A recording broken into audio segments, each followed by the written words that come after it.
Kematian seorang ibu dan bayi dalam kandungannya setelah ditolak 4 rumah sakit di Jayapura, Papua menuai sorotan dan keprihatinan. Presiden Prabowo Subianto memerintahkan audit menyeluruh serta perbaikan layanan kesehatan di daerah. Presiden mewanti-wanti agar kasus serupa tidak terjadi kembali.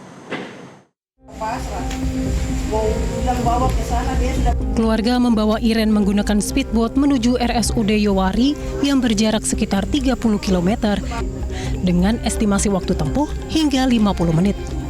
Namun sayang, dokter kandungan di RSUD Yowari sedang tidak berada di tempat. Kemudian Iren dirujuk ke Rumah Sakit Dian Harapan setelah air ketuban Iren pecah. Alih-alih dapat perawatan lebih baik, di rumah sakit kedua justru tidak ada dokter yang menangani. Selanjutnya keluarga memutuskan untuk ke RSUD AB Pura. Namun ruang operasi di RSUD AB Pura sedang direnovasi sehingga pasien tidak bisa ditangani. Atas arahan RSUD AB Pura, keluarga kemudian melanjutkan rujukan ke Rumah Sakit Bayangkara Jayapura, namun kembali tidak mendapatkan perawatan. Pihak rumah sakit meminta uang muka sebelum adanya tindakan medis. Keluarga diarahkan untuk melanjutkan perjalanan menuju Rumah Sakit Dok 2 Jayapura, rumah sakit kelima yang menjadi rujukan. Namun di tengah perjalanan kondisi Iren melemah dan nyawanya tidak tertolong. Tolak. Kalau begitu mama sudah keluar. Keluar begini sudah kita kehabisan. Tapi begini suster masuk keluar bilang mama tidak bisa. Sudah kita baku marah di situ. Pakai bilang mama kita ke sana ke Bayangkara. Bayangkara begini masuk begini dia bilang aduh mama. Dan ini bapak mantu lagi sapu suami lagi di situ bapaknya. Bilang mama di sini bapak di sini tidak bisa. Belum tolak lagi. Bilang harus ada uang dulu baru. Menanggapi peristiwa ini, Gubernur Papua Matius Derek Fakhiri mengultimatum semua fasilitas kesehatan di provinsi tersebut. Matius menyebut semua fasilitas kesehatan di Provinsi Papua tidak boleh menolak pasien dalam kondisi apapun, termasuk pasien yang tidak memiliki kemampuan finansial. Matius akan segera mengevaluasi kinerja pimpinan di 4 rumah sakit yang menolak Ibu Iren Sokoy.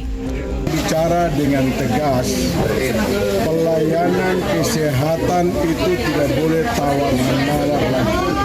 Saya sudah minta berulang kali kepada semua rumah sakit dan besok saya akan kumpulkan kepala dinas dan rumah sakit setelah Provinsi Papua untuk mengingatkan mereka. Layanan kesehatan bagi ibu dan anak jangan coba-coba main-main. Presiden Prabowo Subianto juga merespon cepat kejadian ini. Ia memerintahkan Menteri Dalam Negeri Tito Karnavian melakukan audit menyeluruh serta perbaikan layanan kesehatan di daerah. Presiden mewanti-wanti agar kasus serupa tidak sampai kembali terjadi. Melapor pada beliau, jadi antaranya itu perintah beliau untuk segera lakukan perbaikan audit dan saya sudah nyampaikan, saya sudah komunikasi dengan gubernur sudah.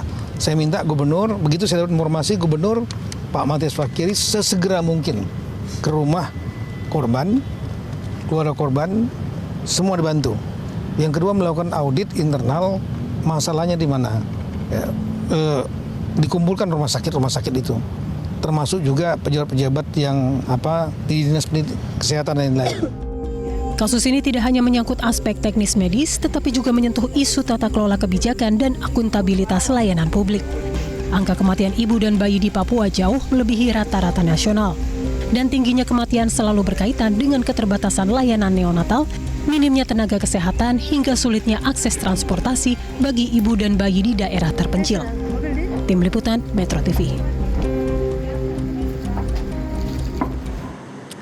Pemirsa, Ketua DPR RI Puan Maharani meminta evaluasi menyeluruh terkait layanan kesehatan di wilayah tertinggal, terdepan, dan terluar atau 3T. Hal ini menyusul kasus meninggalnya Irene Sokoy dan bayi dalam kandungannya setelah ditolak 4 rumah sakit di Kabupaten dan Kota Jayapura, Papua.